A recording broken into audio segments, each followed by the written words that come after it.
How to initialize a new React application with Create React App of version 5. If we just visit the Create React App official website and follow the installation instructions by pasting this command in our new terminal and pressing enter at this point, we will see a message that they are no longer supporting global installation of the Create React app, even though we don't have anything of those installed. So to fix this issue, in the command we just attempted to execute, to the Create React app keyword we just have to append @latest.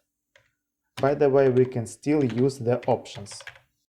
If we now try to execute this command, we will see that the process of initializing a new React application has been started.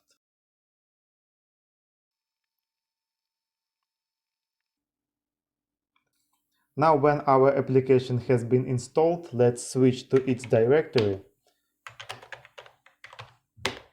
and launch the application in development mode.